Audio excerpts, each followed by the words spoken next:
Welcome to the Necronama.com, where we're spending all of October looking at 31 episodes of The Simpsons Treehouse of Horror. Today, we're looking at Treehouse number 8 from October 26th, 1997.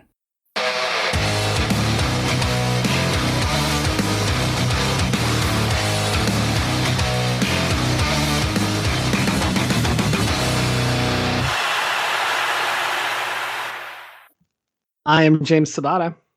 I'm Don Guillory. And I'm Thomas Brungardt. And I suppose we're here to talk about The Simpsons again. I feel like we've been doing that a lot lately. Like over a week. What were you going to say, Don? No, I was going to say it is what it is. So anyway, how do you guys feel about this episode? Well, Speaking I of stand by my... the Simpsons Halloween special number 8 or Treehouse of Horror number 8. Yeah, it's not my favorite by far. Mostly HOMEGA Man's the one that I don't overly care for. I like Fly versus Fly, but it's not something I want to watch a ton. And Okay. Easy Bake Coven, I just really like saying the names. So, you know. What about you, Thomas? I like this one. This one feels very dated to me for whatever reason. I think the beginning sequence, like the cold open of all the different TV ratings, doesn't help because I don't know if they still do that. They must still do some version of that, but they go through the whole gamut of TVG all the way to their own like TV 666, which is kind of a false promise because this episode isn't terribly scary. Maybe It's that's more just- the scary part. It's more just like things that can go wrong to you with It's a Black Mirror episode of The Simpsons Treehouse of Horror, really, and I like it. But yeah, it's not my favorite. Don, what about you? I like Easy Bake Coven or the third act of this one. The other two, other than the parodies that are offered or the cultural references that are mentioned, it doesn't do anything for me. As far as something that I can see watching over and over again, because even when I rewatched these and watched them again, Easy Bake Coven I liked because there's a lot to discuss there. Whereas the other two, HOMEGA Man and Fly versus Fly, it's real simple, real straightforward. I mean, there's a little bit of conversation that can take place with them, but not as much as with the third act or even with some of the other episodes. Yeah. Well, let's get into it it. started with let's get started with HOMEGA Man, which is again, it's another parody. This one is a parody of the HOMEGA Man, but in this one, Mayor Quimby makes a joke about the French and doesn't want to apologize, so the French decide to nuke Springfield. While they're waiting for this impending attack, at least this discussion of that something might happen, Homer reveals he's not worried because he has a bomb shelter, and it points to the backyard. It's nothing more than a cardboard box and like a patio umbrella. And of course, it has this nice little argument between Lisa and Homer as to the idea of she's not interested in his shelter. She's not going to use it, and he says, "Fine, you don't have to use it. I'm not going to." Well, that's okay. So Homer is coaxed into going to look for a bomb shelter, and he goes to I forgot the guy's name, but the army surplus guy to see what he has there. Checks out one of the bomb shelters, is hanging out inside. The French launch their missile, and that's when we get to see Kang and Kodos' cameo in this one, because the missile is flying by, and they call back and they say, "We just saw, a cigar-shaped thing," and of course the other aliens, the other Rigelians, don't believe him. But anyway, the bomb hits Springfield. Homer is believed to be the only one who survives because he was inside of the bomb shelter test driving it when the bomb exploded. But which is also a funny thing. He gets this moment where he can do whatever he wants to because everybody's gone, so he can live out his fantasies and do whatever the hell he wants. But in trying to do the things that he wants, including dancing naked in church, he's visited by the survivors who've now mutated and they don't like being called mutants. They preferred being called freaks or monsters. But as they are trying to create their new society, Homer flees, goes home, discovers that Marge and the kids are there because of the lead paint that had been used in the house. It made for a perfect bomb shelter. They survive, and then they go ahead and kill the mutants, and they're the only ones who make it out of the nuclear holocaust. And of course, at the end, then they decide that they should go steal Ferraris now, which again is kind of a weird way to end it, but it's a very Simpsons way to end it. Yeah. I love that this was yet another opportunity to kill Ned. And I love that Marge is the one who does it. Like, she suckers him in, and she's like, okay, yeah, we'll join you now, and then they unload on him. Good times. But, yeah, I don't really have a lot to say about this one. I don't know. I think the plot itself pretty much covers it, because there isn't a ton of social commentary here, unless you want to get into like the fear of nukes and the whole bunker things and people who go check out bunkers and look like they're hiding from America. And, outside of that, I don't have a lot to say about this one. What about you guys?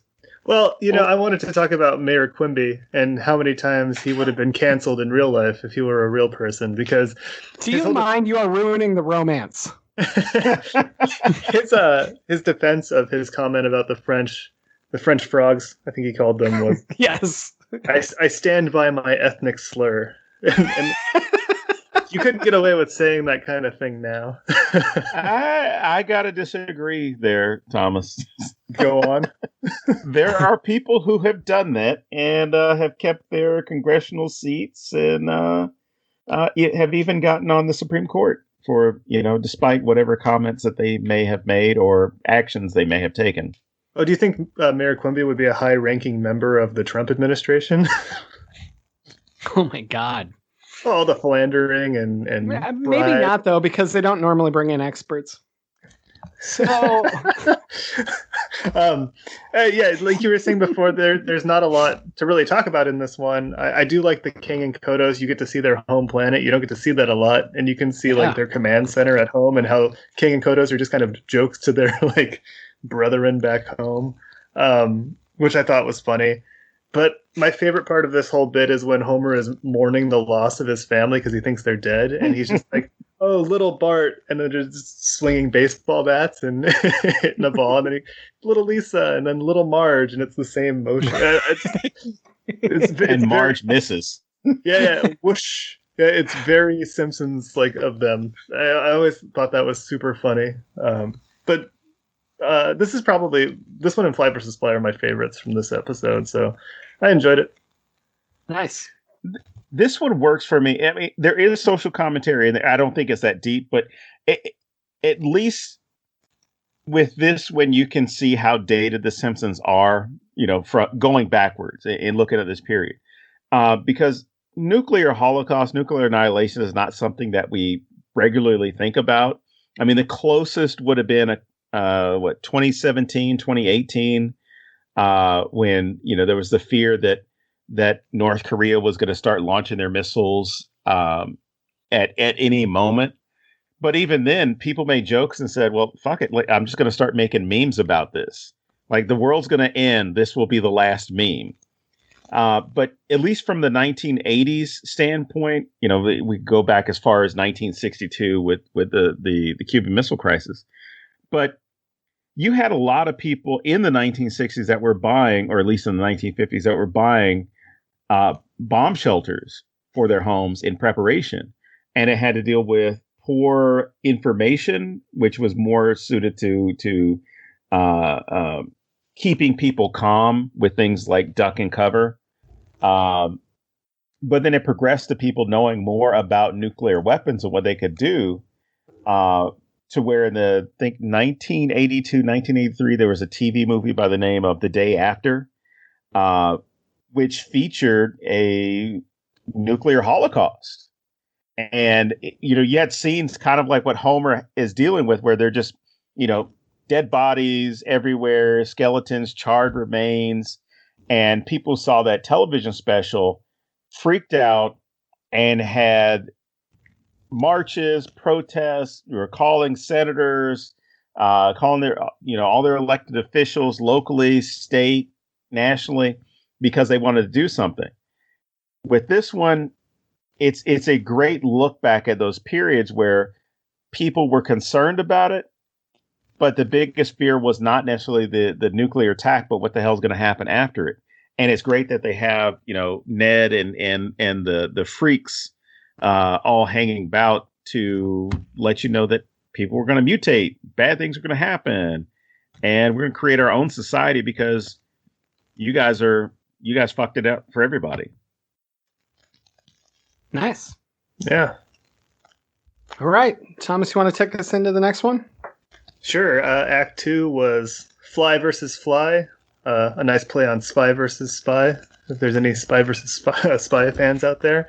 It starts off, the family goes to Professor Frank's yard sale, and Homer buys a machine that only transports matter. And he's got it around the house, and he's told the kids not to play with it, but Bart decides that he's going to mutate himself with a fly, and it doesn't go well, and half of his body becomes a full-size fly boy, and then he is a little-sized fly flying around, and then Fly Boy wants to kill him, and the story is about him getting his body back. And I like this one just because of how quotable it is, specifically when they're at the yard sale, and Professor Frink is selling this thing for it's $2, and Homer looks at it and he says, $2, and it only transports matter. Anytime I see something for $2, I always say, $2, and nobody understands why. And I've had people be like, "Why do you keep saying that?" Because I'm waiting for you to get it. Damn it! I'll give you 35 cents. I know that it's... Well, and then his robot slave that's trying to get away. Where do you think you're going? Yeah. You were made for mopping. Again, there's all the things that we've talked about before on like Jurassic Park when you're playing with genetics and creating things. It's the Frankenstein idea of creating this monster, but that's not the part I want to talk about. I want to talk about the part where Homer is peeing into the machine and it's going into the toilet. But yes. Not just that part. Like 30 seconds later, when he punches through the thing and it punches Lisa in the face, and it's unsaid, but you have to imagine that Lisa's sitting on the toilet in front of this thing, right? This is the best joke in the whole episode to me. And it's one that I forget about every single time that I go to watch this because I watch it so rarely. And so it just totally cracked me up all over again. It's a great joke. Somebody punched me in the face. Who would have known that a dad punching his daughter in the face would be so funny to me? Anyway, so... While she's sitting on a toilet. Exactly. I think it's great that it's completely believable that Bart would want to take the shortest shortcut possible to become a superhero, right? And then he doesn't even put any effort into it. He just gets the animal that's closest to him. It's not like he went out looking for a rare spider to be Spider-Man or some great thing that he's thinking at. It's just like, oh, there's a fly. Okay, let's do this. And I don't know. That's really funny to me because it's just so Bart to be that lazy. Well, not only that, his first idea was, of course, once he sees that you can splice animals, with or without their genitalia. Please don't say the word splice. Well, I feel like you're just pushing your episodes that you've done on our show. So far, you brought up Jurassic Park and now Splice, and then pretty soon you'll be talking about the host. It just keeps going. You're going to have to get a babysitter to stop this. But no, it's crazy because his first idea with the machine before they start combining animals or creatures or whatever, he throws the cat in and he's like, okay, if this works, next stop is the bank. And I thought that was great, not just from Bart, but also that idea that Homer has it to be lazy, right? Mm-hmm. He has one that's downstairs, one that's upstairs. Then he moves it to the bathroom. It's all about convenience for him, which is one of the things that we use a lot of. Yeah, it's something that we use machines for anyway. It is for convenience. But for Bart, it's simply, I want to steal some shit. I want to see what I can do. Which again is a great thing, and you see this used in the film Jumper, where Hayden Christensen's character, he just starts jumping into bank vaults and taking money, and then jumping in different places to go on vacation. What? Which leads me to this: what would you two use this for? Oh no, wait, buddy, you're not getting me canceled. Wait, is that Jumper movie based on the song Jumper by Third Eye Blind? It's not, but it should be. That'd be great. What would I use the matter transporter for? My real answer is I would use it to see my sons more often. But my funny answer is that I would put it at your house and just throw stuff through it. Are you talking about Thomas's house or my house? Yeah, whoever. Either Could be or. the listener. Could be the listener right now. Whoever it wants to be. I'll be like Homer. I'll move it around. That matter transfer works both ways there, my friend. Well, fuck. Ugh. I hate taking out the trash. I think I would just put it next to the couch and just throw trash at it and just have it land anywhere. I don't really care if it's in a trash can or not. I hate getting up and walking to the trash can. Whose fucking I was going to say, don't put it by the trash because then they'll come and take it on trash day and you won't have it anymore. Oh, great point. Well, there's a. I'll put it by the bay and it'll just go. It'll float somewhere else. Good Lord. Lisa gets shit on a lot in this episode. She gets punched in the face, and then Bart wants to give her the worst pet of all time. And, I'm just thinking, this is not Lisa's best shining moment here, No, I love that. I love that the dog cat comes out, and Bart's like, it's the perfect animal, and no cleanup, because it's just a head of a cat attached to a little body, and then the head of the dog on the other side. It's cat dog, yeah. Yeah, and then you see the other animal, and it's just the two butts, and he's like, you can be for Lisa. Lisa's pet. I love that. But no, this whole thing is great. I mean, it's a highly sophisticated doohickey, and I feel like you have to use it responsibly, or else kablamo. We're talking about The Simpsons. Is really going to be responsibility going to be involved in this anyway? No, of course not. Now, this is great, though. I think that this episode cracks me up every fucking time, and I just forget about it, though. Like, it's one of those episodes I never remember, and then when I watch it, I love it. Or this part, rather, not the whole episode. Not the last part. Right. So let's go there. Let's go to Easy Bake Coven, which I just like saying. So in this one, it's 1649. And, the witch trials are just popping off everywhere. Marge gets accused of being one of them. And then they basically throw her off a cliff and tell her if she's a witch, she'll fly away on her broom and it'll be fine. And then she fucking does. And then, she goes back and tells Patty and Selma how they found out she was a witch and she was forced to leave her family. And then they go house to house to eat the children because witches are very much into child cannibalism. And it's Maud, right, who gives them the bread instead. And they realize they like that better. And then they go house to house getting more treats. And apparently that's how Halloween began. And the thing I really like about this, I love that Edna Krabappel has the scarlet A on her chest. That's hilarious to me. Don, what do you got from the history standpoint on this one? This never really happened, right? No record of any of this taking place at all. That sounds like to me. I like this episode because it's making fun of the absurdity of the Salem witch trials. And then 2, definitely getting into the absurdity of sexism as far as making sure that we point out that women are the. I mean, of course, there were men that were accused of witchcraft as well. but this idea that women are the ones who are bad, and people can use any excuse that they want to claim that someone has committed witchcraft, or just simple shit like somebody talked back to their parents. You broke the rules of society, so something must be wrong with you. But the other thing was just the ridiculous punishments that there were. Okay, we're going to put you in water, and if you float, you're a witch. But if you drown, you're a good Christian, and your sins will be forgiven. You'll go to immediately heaven. Or the pressing, as far as like putting stones on someone's chest to hopefully get them to confess, or they'll just die from suffocation.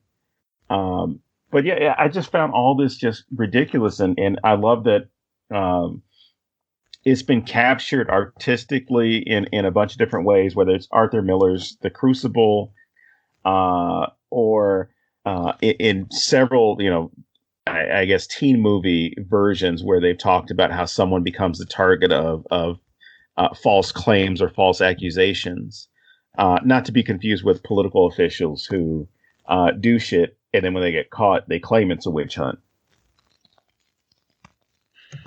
Oh, man. Thomas, what do you got? I never liked this one because I hated The Crucible as a child. I don't care about history either. Sorry, Don.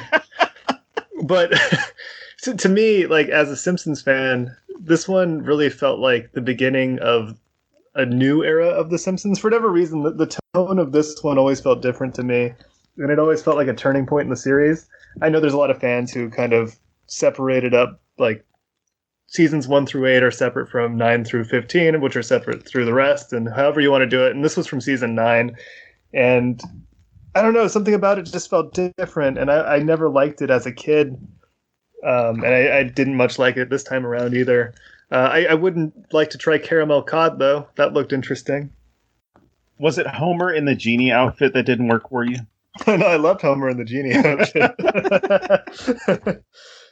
Very Princess Manjula of him. But yeah, no, there's something about this. Oh no, not Princess Manjula. Shit, what was the name of the exotic dancer from like the first season? Oh my god, I can't remember her name. It doesn't matter. But yeah, no, something like that is fine for me. But just something about this felt different, and yeah. And I don't like a Marge storyline. How boring. I mean, it really kind of is, yeah, because Marge storylines, like, Marge is always the straight man, basically. Right. And her whole thing is just, like, when she surprises you, like, being the head vampire or something like that. But, like, telling a full Marge story is difficult, and there's only a few that I really have ever enjoyed, even, way outside of Treehouse. So yeah, that's actually a really good point that I hadn't considered. They do kind of come down when they're about Marge. Well, just an update real quick. It was Princess Kashmir who was the exotic dancer. Manjula, of course, being Apu's arranged wife, but Princess Kashmir was what I was referencing. There's a whole nother episode that Thomas is the only person that's seen, so we don't get to be a part of that. I think there's episodes like Marge on the Lam, or when Marge gets a job, where it's like, yeah, this is a Marge story and it's okay and it's fine. But it's harder for whatever reason in these Treehouse of Horrors because she's always like the voice of reason and the one saying like, oh, this is really scary and we shouldn't be doing it. So just her and her sisters being the witches it's an obvious use of them, but it just felt wrong to me, at least. Well, and it's funny that I said that because one of my favorite Treehouse of Horror ones that we'll get to is Marge and Pierce Brosnan. So, and that one's pretty good. So maybe I'll retract that statement later. But yeah, still sounds like witch talk, Don. That's all I got for this one. Look, man, this witch hunt has turned into a circus. So. The circus has turned into a witch hunt.